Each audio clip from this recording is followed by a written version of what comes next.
I'd like to take this time to welcome Professor Joy Landeira. Joy is a Wyoming native who grew up in Laramie, and she earned her first 2 degrees at the University of Wyoming before going on to the University of Colorado at Boulder, where she earned her PhD in Spanish and Portuguese. Her dissertation focused on modern Latin American poetry. Most of her academic career was spent at the University of Northern Colorado in Greeley, but we managed to hire back to UW's Department of Modern and Classical Languages in 2015. Even though she has lived most her life within about a 2-hour driving radius, Dr. Landeira is an expert in Spanish literature, often traveling to both Spain and Central and South America. She's written 3 of her books in Spanish, although you will find a mix of English and Spanish in her more than 24 articles and 50 scholarly reviews on Spanish writers as well as Latin American writers. The most recent of her books is a book called, I don't know that I'm pronouncing this right in Spanish, Haiku Compostela, which describes how the Japanese poetic form, the haiku, if you remember that, has become adopted by Spaniards, particularly people around Compostela, and in many ways has become now a native Spanish poetic form. In 2010, Joy began a career in what our business colleagues would call middle-level management. She became the chair of the Department of Hispanic Studies at the University of Northern Colorado, and then in 2015, she became the chair of UW's Language Department. As if this was not enough punishment, during this period, Dr. Landeira also took on the jobs of executive director of the Rocky Mountain Modern Language Association, which is about the literature both in English and in the world's languages, as taught here in the United States, and then became the editor of its journal, the Rocky Mountain Review of Language and Literature. With all of this experience in research, especially that in Spain, Joy Landeira is admirably suited to address her today's topic, Dodging Bulls and Bullets, Ernest Hemingway in Spain. Dr. Landeira.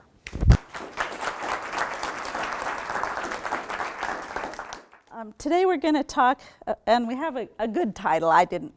Paul came up with this title, Dodging Bullets and Bulls. So we're going to talk about both of those things, and not in a totally chronological order. First, I want to talk about dodging bullets, the time he spent in the Spanish Civil War, and then about dodging bulls. The interesting thing is he began dodging bulls in the early 20s and then went back to it after the wartime in the 50s. So you'll see that the bull part of this, the bull dodging, comes before and after the time when he was dodging the bullets. But dodging the bulls in the early 1920s, before the war, familiarized him with Spain, so it was already a familiar place to him when he then went as a war correspondent in the 1930s. He was the highest paid correspondent, often being paid $1 per word to write. Even now in our journal, we pay 10 cents a word. So he was highly paid as a war correspondent. There were really 4 wars that he covered. The Greco-Turkish War, and from that came the story of the novel of Farewell to Arms. It's about his experiences as an ambulance driver in World War I. This is the part I'm going to concentrate on, the Spanish Civil War, 1936 to 39. Then he also did war correspondent work for in 1941 when the Japanese invaded China. That was a very short period that he worked there. And then the Normandy invasion, which across the river into the trees was one of those. So I'll try to kind of work with the relationship between where he was and how he turned those experiences into his writing. I also want to talk a bit about the relationship he had with other writers, other European writers, during these times. The concept of dodging bullets, it comes pretty true to life when we see some of the photos. So here's one that's really a dodging bullets picture. The car has just been bombed. They were in it. So you see the flat tire and the popped out lights, and the hood is clear off on the side. This is Hemingway and Joris Ivens in Guadalajara, Spain. They were getting ready to shoot the film The Spanish Earth. So this is where you can really see that he did actually dodge bullets. The Spanish Civil War is 1936 to 1939. It began in July of 1936. He was there working for the North American Newspaper Alliance called NANA, N-A-N-A, to cover that Spanish Civil War. He also was very devoted to the Republican cause and did contribute a lot of money for ambulances. Now, when I say Republican in Spain, it has nothing to do with the Republican Party in the United States. Republicans in Spain believe in the republic and the representative elected government. So it is a left-wing party, and they were trying to preserve the rights to elections and to have a republic. So most intellectuals were on the left, leftists, and also had some relationship with the Socialist Party and the Communist Party. The right wing was the fascist wing, and that was the Francisco Franco. Ultimately, Francisco Franco and the fascists did win the war in 1939, and Franco remained a dictator till 1975. So you've got the dictatorship that won, and the right-wing government took over. But truly, Hemingway's sympathies were with the left, with the Republicans. Sometimes you'll also hear them called loyalists. The fascists were called nationalists. He had a couple of films that he did while there. One was called Spain in Flames, which was a combination of a couple of documentaries. And then the other film that he worked on was The Spanish Earth. Now, when we talk about his presence in Spain at this time, here is Guadalajara, right in the central part. This was where that picture was that you just saw of the bombed car. There was a lot of action around Madrid, a lot of fighting action in 1937 and 1938. This is probably also where he came up with a lot of scenes in For Whom the Bell Tolls. The Teruel fighting is a little bit more to the east. You see that balloon there. Again, true action. He was out there watching what was going on. And in fact, it was so true that they did quite a bit of filmmaking about this.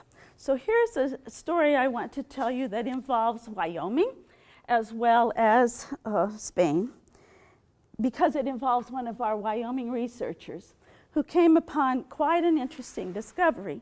And it's published in this great big book by the Library of Congress, but I wanted to show it to you because the article is by Walter Langlois, who was the chair of the department when I got my master's there, and he is now in the nursing home in Cheyenne.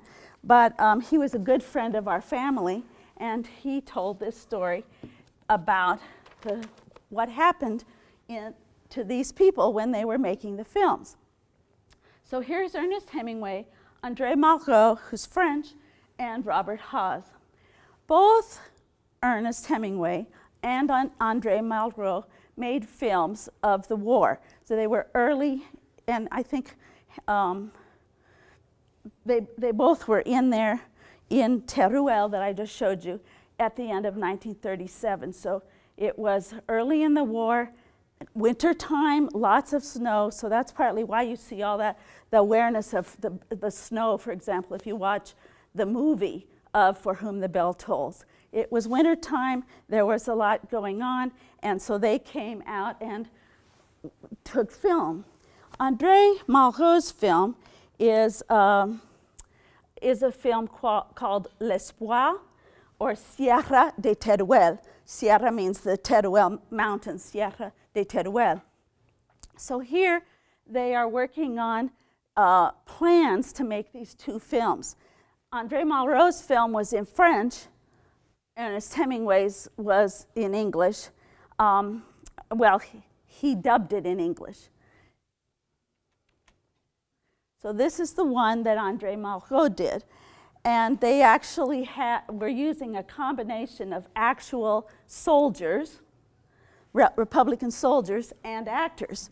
So André Malraux' film, The Espoir, here they have a mock-up of the inside of an airplane. And sometimes they actually used real war equipment, and sometimes they made up things, but they were out in the field doing this. So they had a little mock-up of the inside, and they had a camera in there. That's this one. They also had, and then they had the Spanish Earth. So here's Ernest Hemingway with the filmographer and the soldiers. And this is a pretty good picture because you can see they kind of look ragtag because the Republicans didn't all have uniforms or any sort of organized kind of army. So they have a combination of things like blankets and different hats and whatever coats they could come up with because they weren't well funded, or they weren't any sort of uniformed army.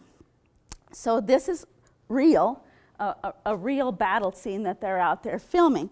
And the Spanish Earth was this story of life in the village in Spain. Notice here the producers. Joris Ivens was the director. That is the person that you just saw standing by the bombed out car. Then you have Ernest Hemingway.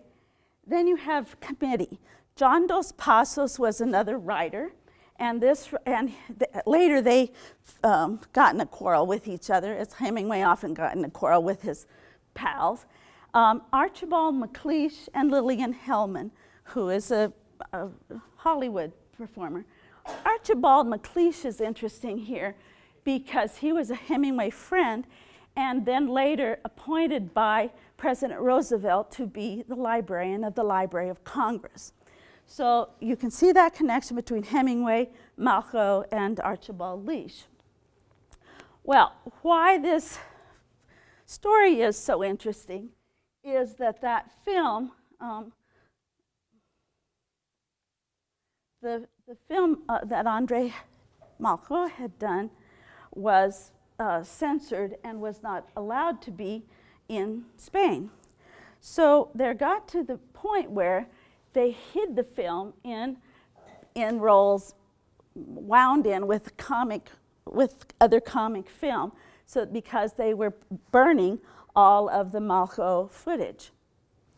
So it got down to the point where there was only one film left. And Malraux didn't know how to get it out of the country. So Walter Langlois was reading this research. Walter is our friend that was in Wyoming. He has the job before I did.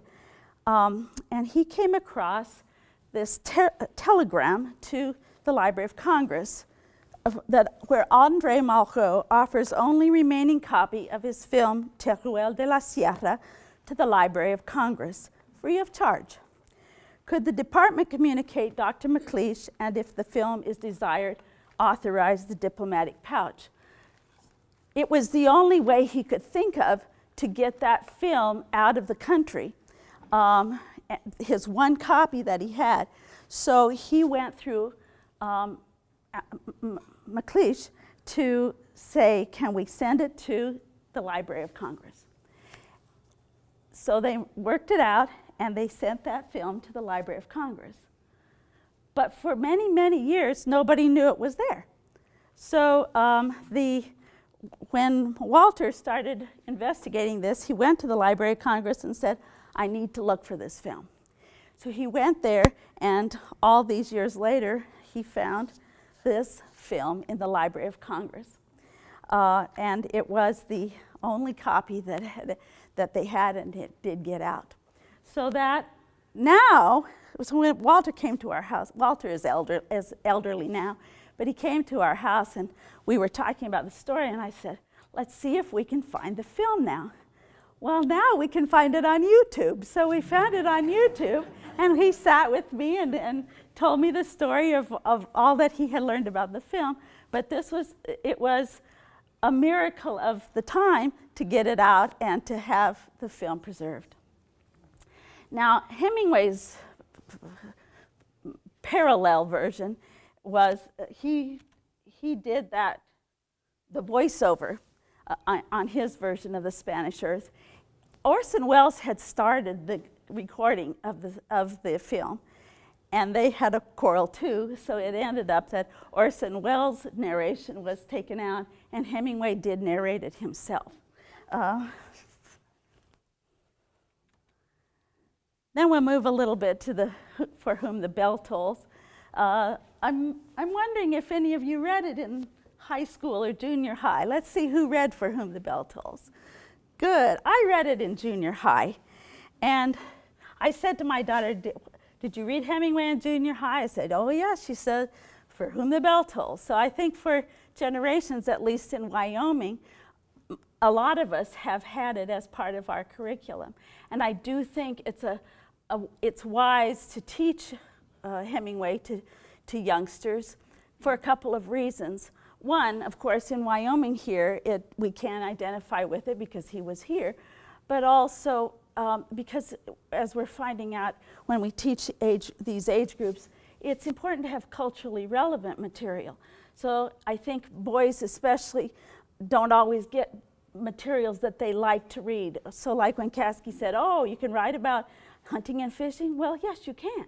And if you grew up in Wyoming and you're used to eating antelope and you're used to hunting and fishing and you can see what it would be like to be a soldier, it means a lot more than reading something like Harry Potter or some of those things that they say, oh, boys should read this. So when we were kids, it was typical that we would read about hunting and fishing and soldiering, and I think that is something we should consider, is keeping that in the curriculum for young men and women to read. So that, I think, is probably, it made all of you remember those stories that you read over time, and probably in junior high or high school, like I read when I was in Wyoming.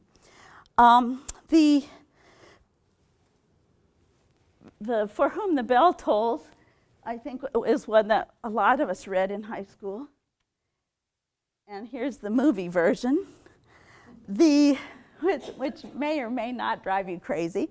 So we have in here Gary Cooper and Ingrid Bergman.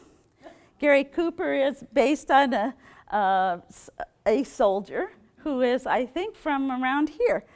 Then you have her with the short hair, and there's a reason that she has the short hair, because the character in the book and in the movie has had her hair shaved being punished by the Francoists, which was not unusual for them to shave women's heads to embarrass them and of course to violate them.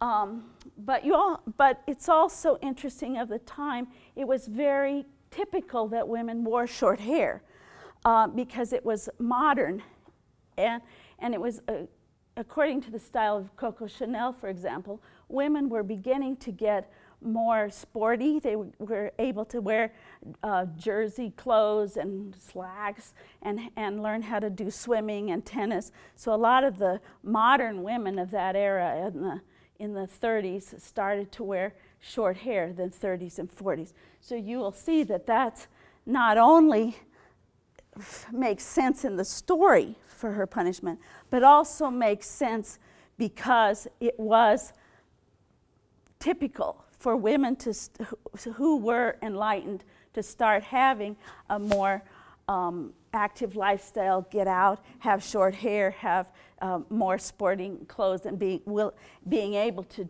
participate in things, including shooting guns. Here's Pilar, who was part of that Revolutionary Army with a gun.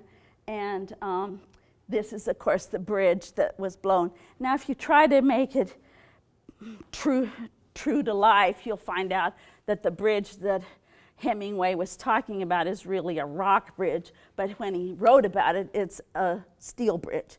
So you don't expect that everything has to be exactly true to what was there in Spain, or exactly in that place, or exactly in that river.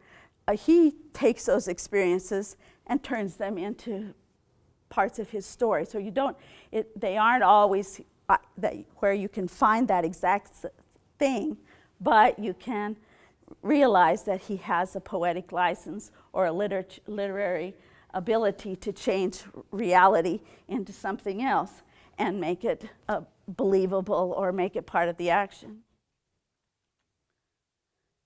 Some of the people that were his friends were also the leftist intellectuals, and some of the people that he patterned characters from. Langston Hughes, the Soviet journal Mikhail Koltsov. This is one of the patterns for the Russian characters in the book. There's Ernest Hemingway and the Cuban poet and journalist Nicolas Guillen, another revolutionary intellectual leftist from Cuba. So you'll see that Hemingway did have a lot of pals and share a lot of beliefs with them. So I always think of him not necessarily as a reporter as much as a writer. And by that I mean sometimes he's criticized. They say, well, he took sides. Well, yes, he did, but that's what makes him Hemingway. That's what makes him important. He wasn't just there as a subjective reporter telling just the facts. He was hired to be a correspondent with the idea that he would have his colorful way of seeing things, that he would have his writer's way of giving the story. So yes, he did take sides. And he helped the Republicans by bringing ambulances. He helped them by being in the field. And those kinds of sides that he took made a difference to his party. At the end of the book, you'll probably remember this poem, which is the reason he titled the book. So is there anyone here who read this book that would like to read this poem for us? Would you? Were you?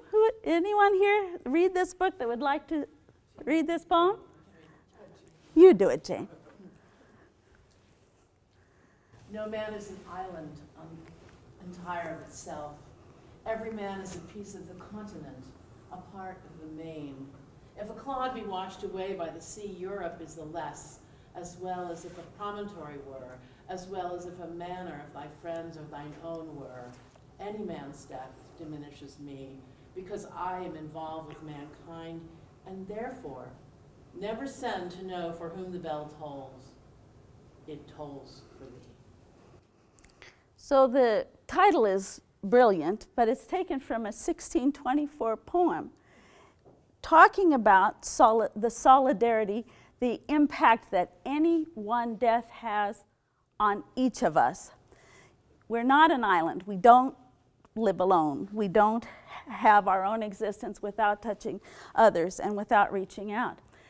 So even a lump of dirt leaving an island is still part of that island and is loss.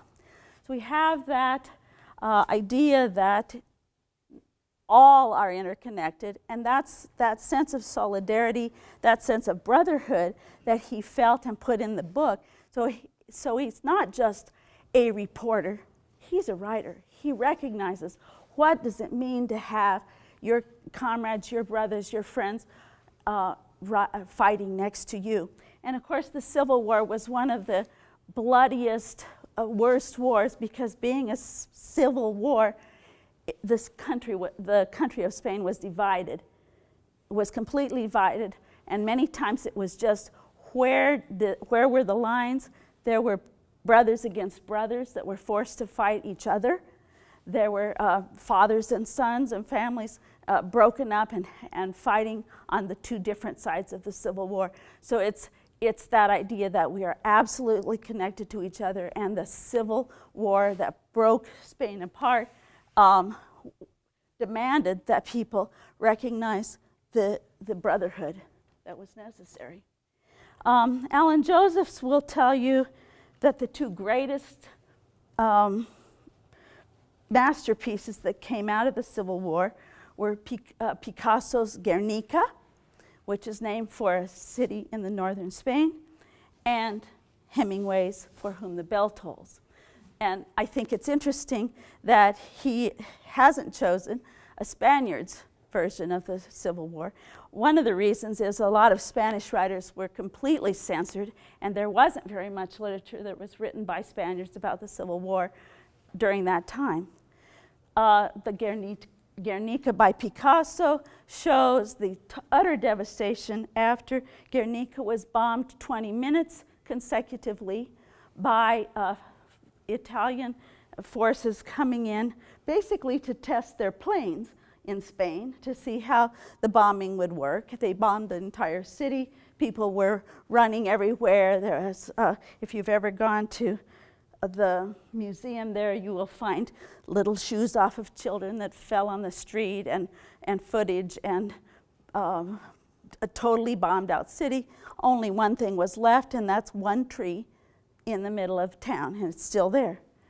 So you see all of the suffering, and one of the things you'll see is that the animals, including the bull and the horses, are also confused and in agony. The idea of the eyes that can look many ways.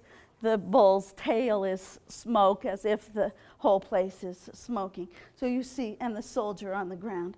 So that painting gives you an idea of the agony of the Civil War.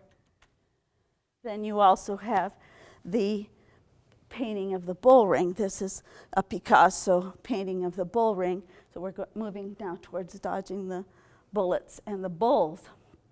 Again, Picasso's way of creating utter confusion by all of the different images that go together. The bull is here, fallen. The torero also is completely topsy-turvy.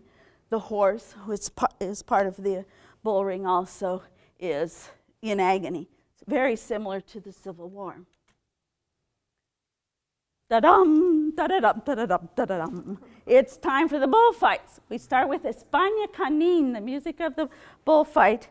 And here is a quote from Federico Garcia Lorca. Spain is the only country where death is the national spectacle, where the death sounds long trumpets at the arrival of springtime. When springtime starts, the bullfights start. 1 de enero, 2 de febrero, 3 de marzo, 4 de abril, 5 de mayo, 6 de junio, 7 de julio, San Fermín. 1st of January, 2nd of February. By the time you get to the 7th month, July, the 7th day, that's San Fermín. So July 7th, every year, is the San Fermín festival. And to celebrate the saint's day, San Fermín, they have bullfights. So that you have spring announced with bullfights, with tragedy. The death as being the national spectacle because bullfighting is the national sport. It has a long tradition.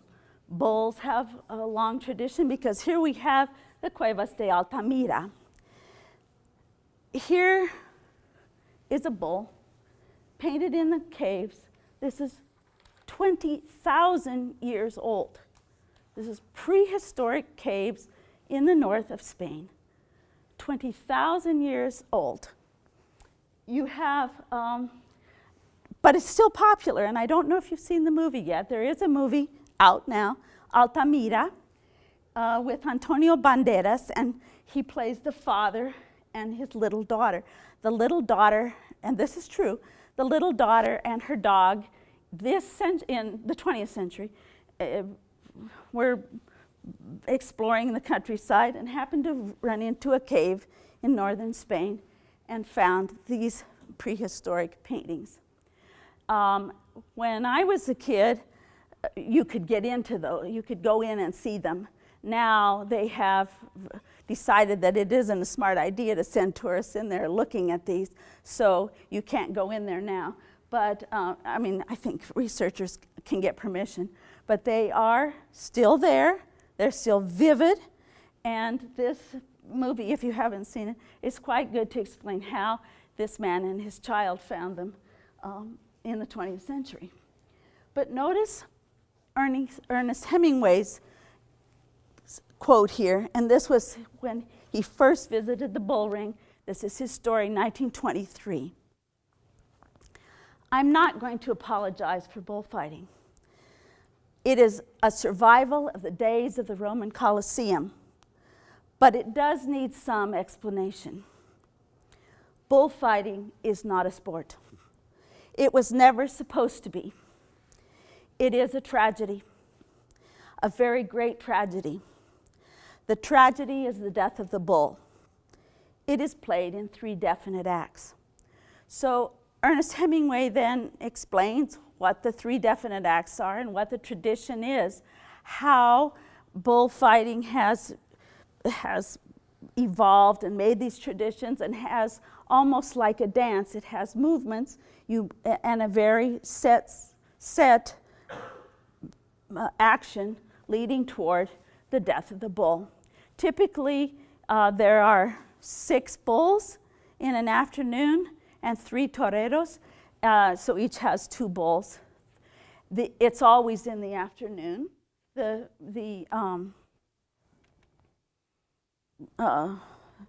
And he mentioned there it has started in the Colosseum, but it actually, bullfighting didn't come to us from Rome. The Romans came to Spain to learn bullfighting. And so here we are told in 192 after the death of Christ, so 192 years later, they came to learn how to fight bulls in Spain. But this is a mosaic of Plinio killing bulls in the Roman Colosseum. This one's it is in Rome. Now, to show you that long tradition, here is a picture of Francisco de Goya. Francisco de Goya is a painter who did a whole series of bullfighting traditions in Spain. And this is El Cid Campeador, 1040. So you see how long bullfighting has happened. And there is a sort of perhaps criticism of the cruelty, or perhaps elevation of the art. At that time, people killed the bulls from while mounted on horses. And that was a Moorish or Arabian way of fighting bulls. And you can see the utter cruelty. The spear goes clear through the bull from the top of the horse. Go ahead. Okay, I just want to ask you this, as my memory of this is very old, but I don't think I think this is Goya's idea. I don't think there's anything in El Cid about the killing of the bulls. There is, yeah. Okay.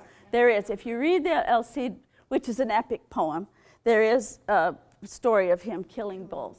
And this is Goya's version of that. Notice the hat. That's how they used to have their bullfighting hats. And here, Goya liked bullfighters so much. This is him painting himself in that same hat. So this is his painting of himself in 1790. That last painting was 1816. Here he is with the bullfighting suit and the hat, showing you how he likes bullfights because he has his own torero costume on. So you can see bullfighting has inspired a lot of artists over the years, people who do paintings from Goya to Picasso, but also artists who write about it, such as Hemingway. and Federico Garcia Lorca. Now, Federico Garcia Lorca is a poet of the generation of 1927. So basically the same generation as Hemingway, but in Spain. By 1927, we mean that in 1927, they were actively writing. And so there is a whole series of poets, mostly poets, in Spain who you might recognize. Even if you don't read a lot of Spanish literature, you'll see that that generation is quite well known. Federico Garcia Lorca, Damaso Alonso, Rafael Alberti, Pedro Salinas, Jorge Guillén, and so forth. If you're interested in Spanish literature and you read Spanish, I did bring a couple of copies of my book for complimentary. You can just take them if you're interested. This will explain the generation of 27 and that group of writers writing in Spain at that time. Well, Federico Garcia Lorca writes a poem that is considered to be probably the greatest poem of the 20th century written in Spanish. It's an elegy to a Spanish bullfighter named Ignacio Sanchez Mejías. The reason that he is so important is, of course, a friend of Lorca's, but Ignacio Sanchez Mejías was the patron of these writers. At that time, it was very typical to have a generation of writers who all hung together, and they were all in the Madrid area.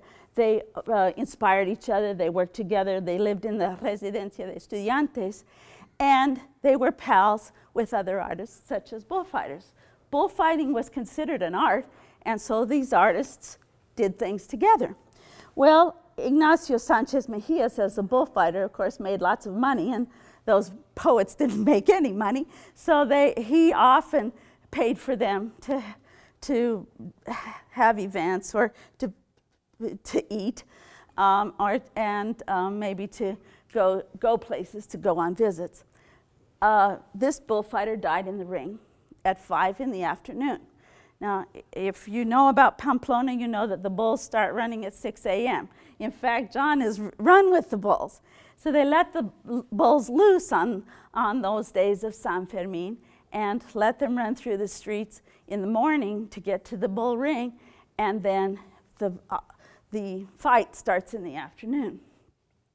So this is a famous poem written by Lorca. It has many sections. Elegies don't have to have one poetic form, but this is La Cogida y la Muerte a las 5 de la tarde. And here you can hear the repetition, an alliteration, a repetition. It's like for whom the bell tolls. The tolling of the hour of 5, tolling when the man dies. For whom the bell tolls. In this one, it's tolling for Ignacio Sanchez Mejía, who at 5 o'clock dies. Eran las 5 en punto de la tarde. Un niño trajo la blanca sábana, the sheet to cover him, a las 5 de la tarde. Una espuerta de cal ya prevenida, a las 5 de la tarde. Throw a little lime on the dead body, a las 5 de la tarde. Lo demás era muerte y solo muerte, a las 5 de la tarde. You can hear that 5 o'clock bell ringing and ringing. For whom the bell tolls, here it's tolling for the torero who has just died, the dear friend who has just died. And so you have this poem that tells you the impact that it makes when the torero dies, not the bull. Now here is a typical sort of attitude about Pamplona. Oh, we'll sit around, we'll have some anís, we'll drink a little, and we'll wear white pants. White pants are the uniform of Pamplona in the running of the bulls, usually white pants, white shirt, red sash. I don't think you said you didn't have a red sash, but and then a beret. So here, but you'll see Hemingway is very aware of the history of bullfighting. He's learning about it. He's not just thinking of this as a sport. He really understands the tragedy of it and the long, long history of bullfighting and what it means to be a cultural part of that area. where they have held 6 days of bullfighting each year since 1126 AD, and where the bulls race through the streets of the town each morning. So they're sitting around having their tapas in the afternoon. But when we say dodging bulls, he really did. This is not a very serious bullfight, but because they have wrapped the horns for the townspeople to try it out before the real bullfight, here is Hemingway in his white pants practicing. And he was pretty proud of the way he could use the cape, but this is just a frolic with a protected bull that they let the townspeople do. But he tried it out. This is where Pamplona is at the top. On the left, you see the Pamplona arrow, and right in the middle is the Alto Caves, the ones that I told you are 20,000 years old. So you can see that the closeness of this area to the prehistoric bull area, and now where the people are still celebrating that since 1126. And that's one of the things that he got, and that we get as tourists when we go to Spain, that long, long sense of history that is repeated every summer. 7th of July, we repeat it again. Death in the Afternoon was his book about the first book he wrote about bullfighting. It first came out in 1932. This one is interesting because the artwork on this Hemingway owned. He bought it from Juan Gris, who was the Cubist. Now, if you remember, Cubism was real big in the 1930s. The point of that was to make the vanishing point vanish, in the sense that you aren't just seeing one fixed, real-looking scene. You're seeing all facets of that scene. So if you were to take something and turn it into a cube, you could see all the sides of the cube at the same time. And that here, this one is called the Bullfighter. This is his shirt and tie right here, his little costume, and then here's an ear. Then that would be the Plaza de Toros, would be the poster of the day. So again, it looks quite a lot like what Picasso did later with that everything's topsy-turvy. You're seeing all of this action turned over and over on itself. And often they had letters, like newspaper sections and so on, included in Cubist work.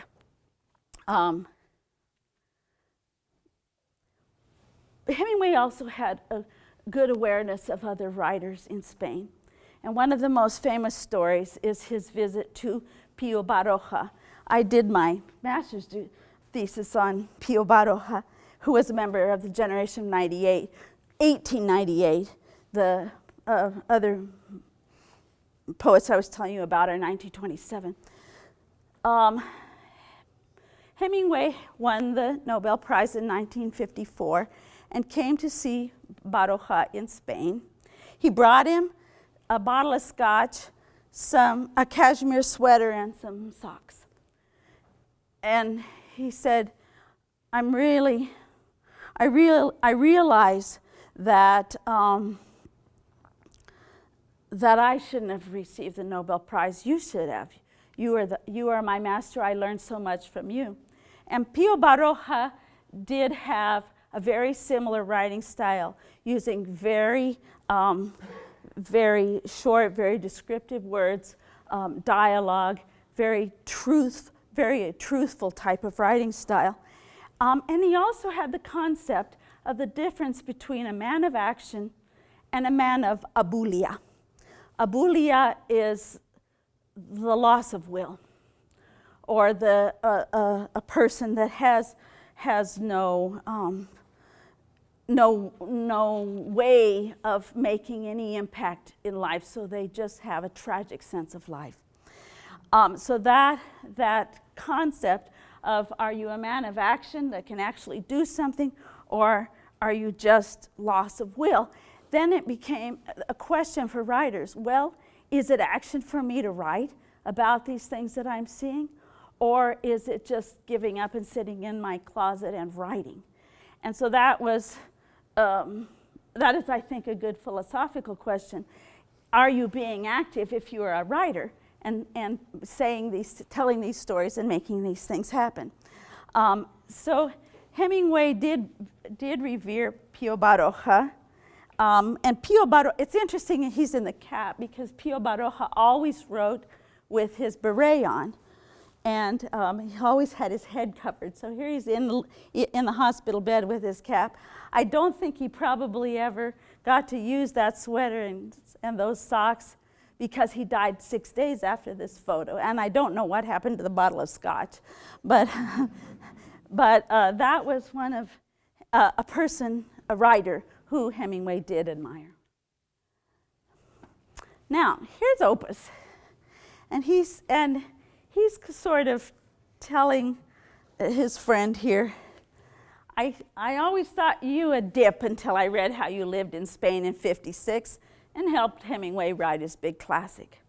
And this is sort of the attitude that a lot of people have. If you're like Hemingway, you're not a dip. You're cool, you're strong, you've got a lot of bravery, and anybody that can be with Hemingway writing is a man of action, is cool. Here Hemingway is sitting at the San Fermines in Pamplona with the crowd, and this is in the 50s. So after he had done those early bullfights, and often in the 20s, he went to the bullfights, and then he went out and took a quiet time to work on his writing in Spain in the 20s. And then in the 30s is when he came to Wyoming. So it was pretty typical. When he wasn't in Spain in the summer, he was in Wyoming and vice versa. It was a typical way of his to take some time out after the fiesta and actually spend some real-time writing. And when he was doing real-time writing, he got a lot done.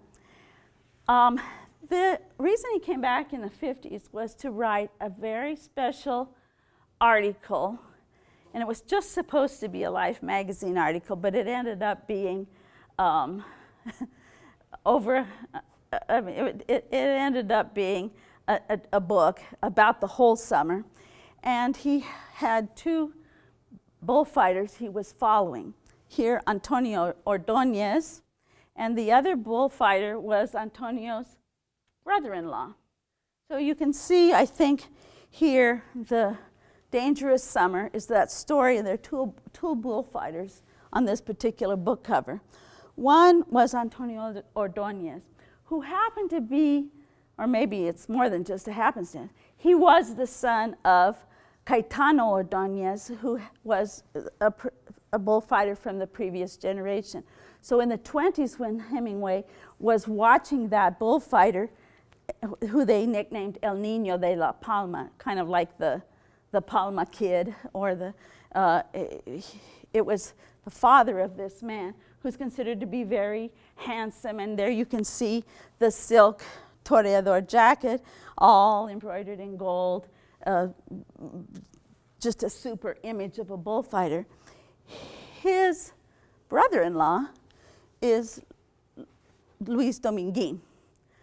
He had already retired from the bull ring, but you make a lot of money as a bullfighter, so they brought these two bullfighters back to do mano a mano. It's basically, instead of having three toreadores in the bull ring, or toreros, you have just two. And so the two of them were just demonstrating their skill over a series of bullfights, mano a mano, in the summertime. And this is another one of those cases where Hemingway took sides. Hemingway took the side and hung out with Antonio Ordonez. He would go change his bandages when he got gored by the bull and so on. And if you ever read Michener, for example, Iberia, there he quite criticizes Hemingway for taking sides. He says, well, he shouldn't have taken sides. He should have been more, given more balanced reporting. But that's the point I'm making. I don't think that Hemingway was ever hired to be a balanced, objective reporter. He was given the chance to put his own color into that. And his way was to really get the details of what does it mean to have someone that you're following from place to place. So the end of that summer resulted in this book, and he was able to really have the chance of seeing what it was like to have days and days of days following the bulls. If I'm going to make a conclusion about these experiences of the two fighters that he was following, of dodging the bulls, I would say that what they have in common, dodging bulls and dodging bullets, is that Hemingway was a man of action. He was completely involved, and he took it so seriously that he realized that you have to take sides, and that everything ends in tragedy. The bullfight ends in tragedy. The bullets and the Civil War ends in tragedy, and he even says in some places that love ends in tragedy. If two people love each other, it's bound to end in tragedy because one dies or you lose one. So the idea of living a life full of as a man of action means you take sides and means you know that tragedy will happen. I'm open to questions if you have any for me. I wondered, recently there's been a book about how Hemingway was supposedly a spy for the Soviet Union. Mm-hmm. I just wonder if you give any credence to that, or if that came out of his experience in Spain, or how you look on that. I have looked at that. I have read it. They did well because they saw that he was taking sides and that he had communist friends, as you saw in that one film. They were very interested in signing him up. So I don't know if he was really ever completely signed up or card carrying to the cause, but they did consider him a close ally. And of course, then there was a time when he was in Cuba, and he had a boat named the Pilar, a fishing boat, but he refitted it and went submarine hunting. So he did have, he again was using his action to find things. So he could have been a Soviet spy. I mean, that book says they have proof. Or he could have simply been a sympathizer and they were trying very hard to get him to spy for them. I don't think he ever had any success finding submarines in Cuba. I think that was maybe it was just a lark, or it was just an excuse to get on that boat more and do fishing. But if he were a spy, I don't think it was anything very serious, or that it was any cutthroat type of thing. It was maybe just, them trying to get him to side with them, because of course they also needed money for the cause, and he was good at donating money to that cause. You think apparently, he avoided the whole... He avoided politics, yeah. Yeah. He was never called before Congress. No. And was that just because they just looked at him and said, he's too big for us to drag? Maybe. Yeah. And he wasn't. He avoided being a politician. He just believed. I mean, he just recognized that he thought they were doing the right thing. And he actually did write one article where he thought fascism, it's called Fascism is a Lie. He wrote that article, and he wanted Roosevelt to get involved in the war and do something to fight fascism. But Roosevelt didn't. And so I think, it was clear to everyone where Hemingway's sympathies were, but I don't think that he ever was a real communist or a real spy or did anything where they thought they could investigate him and find out anything for real.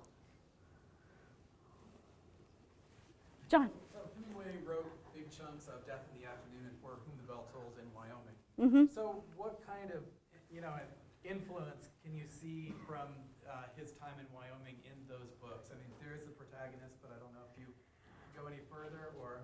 Well, I think you see similar landscape, for one thing. And I think a lot of the values that you see there are values that we hold here in Wyoming about love of the land and thoughtfulness about how you treat your brother, or a solidarity concept. I also think and we were talking about this, writers really need a place where they can go away from the maddening crowd and just write and think about nature. And almost all of his work has a real awareness of nature and how that nature, that appreciation for quiet, for places where there isn't a great big loud crowd with a lot of music and a lot of action. I think it was important for him, and I think he loved Spain for that, because that's where he went, and as Kasky told you, he went to the river in Spain and fished and wrote Two Big-Hearted River there. And so he would go and have all this fun, but then he also needed to get away and go to places where he could really commune with the earth and really be with other people that he felt were genuine. And I showed you that picture of André Malraux, who was also considered an adventurer in France. But Hemingway didn't really revere a lot of those people, because he thought, well, they're just in it to come and make a film and to get big accolades. So with Malraux, and here I'm going to teach you a little Spanish. Here's my little Spanish lesson for you. There are five vowels in Spanish: A, E, I, O, U. The same vowels that we have, but they're pure vowels in Spanish. They're only pronounced one way. So the letter I is pronounced E. When Malraux wrote his film, he came in, he filmed quickly, and then he left. And Hemingway was very critical of that. He says, I don't like Malraux, who came in and he made this film and got out right away. And he comes here and does his masterpieces and leaves. Masterpieces is spelled Pisses. Okay. So if you took my Spanish lesson, you know that it's pronounced masterpieces. Okay. At the same time, Hemingway hated Malraux.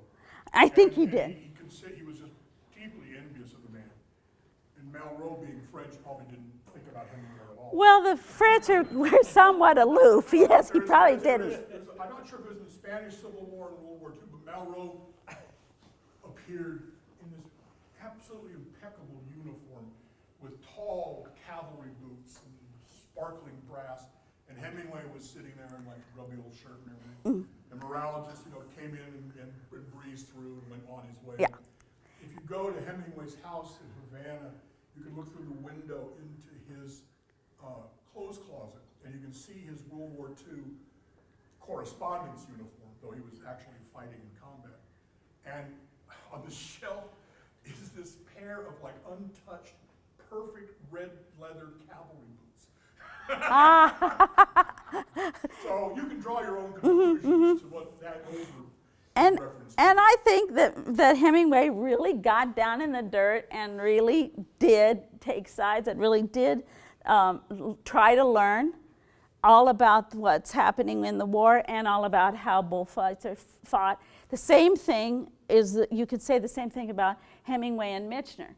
Michener goes in there, writes this huge book and goes, it's like a tour book of Spain. And he gets, today he eats tapas, the next day he goes and looks at the convent, the next day he goes somewhere else. And it's all just the top layer of what is Spain, or that kind of a tour book. And he's very critical of Hemingway, but really what Hemingway did was go and study it in complete depth. So he understood what was going on in the war.